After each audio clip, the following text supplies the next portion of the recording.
I can't believe I'm saying it, but Behavior has finally made another great chapter. The last few chapters have been a real mixed bag of being either the worst we've ever seen or just alright at best, but finally we have an actually great chapter.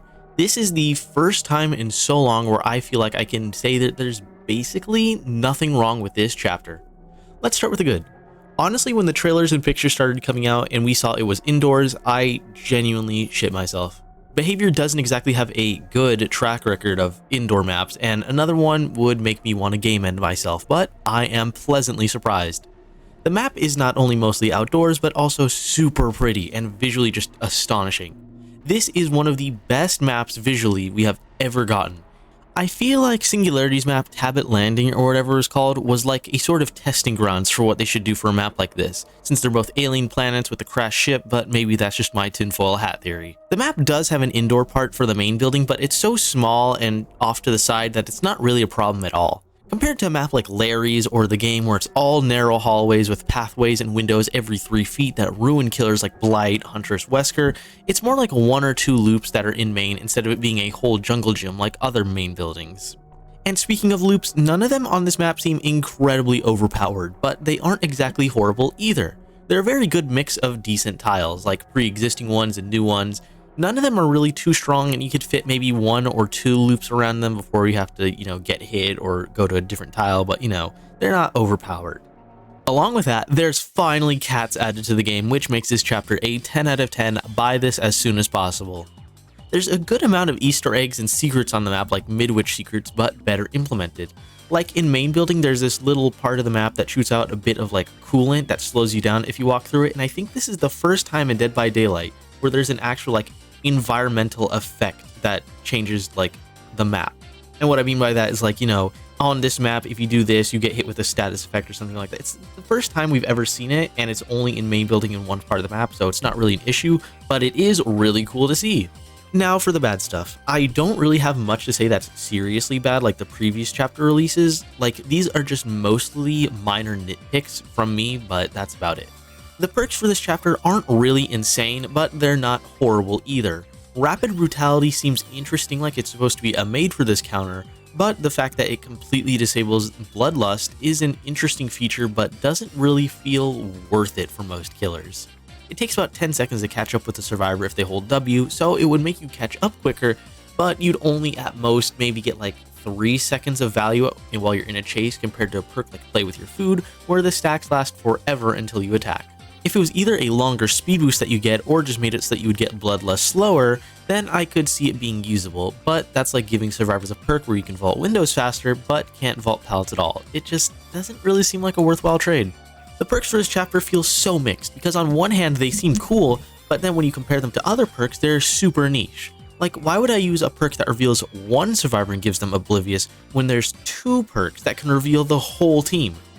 Why should I run Ultimate Weapon when I could just run Darkness Revealed that instead reveals the whole map and has global activation, and then, Ultimate Weapon applies Blindness, which is just the worst status effect in the game.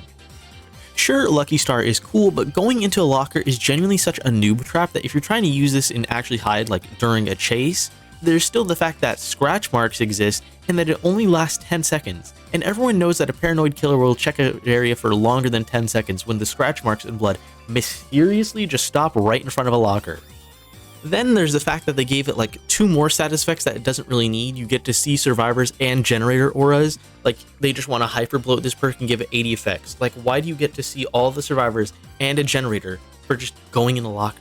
It's why? Why is it that much for 1 perk? Another bad thing I would say is that for some reason, when you come out of the tunnels, turrets are just invincible. I can't tell if this is a bug or intentional, but it feels more intentional. When you come out of a tunnel, all turrets are stunned for 2 seconds, but they can't be destroyed during that time for some reason. I don't get why that is, because I thought for a bit, oh, I'll bring the add-on combo where I could bring the turret auras and the one that makes it take longer for them to activate, so when I come out, boom, I can destroy them and continue the chase. But nope, they're just invincible for some reason. So I don't see the point of trying to really run these. Hopefully this gets changed, because it makes no sense that you have to stand there and wait to destroy it instead of coming out and, having 2 seconds to clutch and destroy the turret. Then this is the most minor one, because Xenomorphs add-ons are all very, very good. None of them seem too overpowered. Probably 1 or 2 will get a slight nerf, but these 2 are just beyond useless. These are just terrible. When survivors place down a turret, they go to the generator that's, 2 feet next to them. So what is Hindered gonna do? Make them go to the generator a foot away 0.3 seconds slower and become exhausted while they sit still on the generator? It just makes no sense. Nobody places down turrets mid-chase, since if you get hit while holding one, it gets destroyed, so why would you want to risk it? Then blindness is just blindness, so, And now for the great. Basically, everything else about this chapter is great and really shows the power of having a licensed and secondary team to talk with instead of behavior just being left to their own devices. Alien really does feel like another masterclass perfected killer that is strong but not overpowered, sort of like Wesker and Demogorgon. And speaking of Demogorgon, Xenomorph is basically Demo 2.0, which is pretty fitting honestly. Alien's kit is pretty similar to Demo as both use a secondary power in loop while also mainly teleporting around the map, but the difference being that Xenomorphs can be removed and Demo has his forever. And this does sound bad on paper, but I actually like it. It's perfectly fine. Runner mode is both incredibly easy to obtain and easy to get rid of, which I like. Compared to the last few killers, this wasn't really the case. Singularity, when he first came out, had a power that was incredibly hard to use and pull off, where you could use it maybe for like 2 minutes out of the entire match when there were 7 cases around the map and they respawned every like 20 seconds. It was just, unbearable to try and play this killer. Then Skull Merchant is Skull Merchant, and removing her power makes her stronger. And Knight, you need to be able to loop and dodge properly to pick up the standard that gives you a free sprint burst and endurance effect. If we look at Xenomorphs, it's just perfect. The flame turrets feel strong and annoying to go against if a survivor places them right in a loop, while also being able to be countered if you have very good reaction time. While Demogorgon's Shred is more predictive and can destroy pallets, the Tail Stab can hit over things and feels more reactive, which is something I prefer. Due to how quickly you can use the stab, it really does feel like you can do it as soon as you see a survivor go for Vault, sort of like Nemesis Whip with how quickly you can activate it. I could honestly see a nerf to how easy it is to get runner mode, since just by being in it, you're a passive threat. You're low to the ground, have a smaller tear radius, and at any point you can poke them. Basically, every other killer in Dead by Daylight needs to ready their power, like Deathslinger, Nemesis, Demogorgon, Wesker, etc, etc. However, for Xenomorph, you are constantly primed and ready to go, like as if you were going against a Pyramid Head who was constantly dragging his sword around, so at any moment, bam, you just get hit.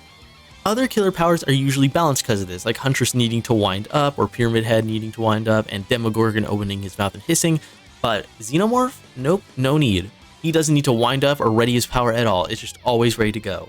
So just by being in chase, survivors have to worry constantly about being hit by it, which is why I see it honestly getting nerfed. Next is his teleportation, and it is easily one of the best in the game. Other killers usually have to commit to a teleport. I say usually because Freddy can cancel it, but it's Freddy, so, we don't talk about it. So if Sadako or Demogorgon want to go somewhere, they have to commit and go there. Or with Dredge, once you start teleporting, you do have 2 more charges, but you can't stop halfway and go somewhere else mid-leap because you hear someone. But Xenomorphs is different, as while it isn't a teleport per se, it's more like you're traveling under a secondary smaller map, which is so cool, as it allows you to not only choose where you want to go while you're under it, but it also lets you hear things as well. So you can hear like a generator's being worked on or survivors running around, and that's the coolest part, is that when you hear survivors running around, you can see orange little blips that are their footsteps, and at any point you see those, you can just boom, pop out and try and go for them. His power just feels so fun and fluid and perfect, it's just so amazing to play. I just really have nothing bad to say about Xenomorph. He is the most fun I've had with a killer since Dredge and Wesker. A killer who has good map presence and a fun ability to use and chase that is easy to use and easy to lose. Again, the issues with some of the other killers was getting rid of their power, like the worst and most obvious offender being the Singularity, who is what I would say probably the second easiest killer to counter behind Freddy. The add-ons Xenomorph has are all really good too. You can detect things better, apply status effects on hits, affect the turrets, really cool reds. It just feels like such a classic golden killer kit. Like this one just feels so refined and polished. It makes me sad that more releases aren't like this and makes me wonder why some turn out like Knight and Skull Merchant. Back to the perks again, there's Chemical Trap and Light Footed, which are both honestly really great perks. Chemical Trap gives a huge 50% hindrance for 4 seconds, which is insane. Against a killer who can eat through pallets really quickly like Bubba or Nemesis, this makes some pallets so much safer against them, since if they want to use their power to break the loop quicker, they basically give you the equivalent of a sprint burst, since it's a 50% speed difference for 4 seconds. Pair this with something like Lithe, and if the killer breaks the pallet, you'd be across the map by the time they break the pallet. You'd just be long gone. Light-footed is such a simple perk, but it works so well it's scary. Sound is a huge part of Dead by Daylight that nobody really talks about, and removing the only sound you make while healthy is so good.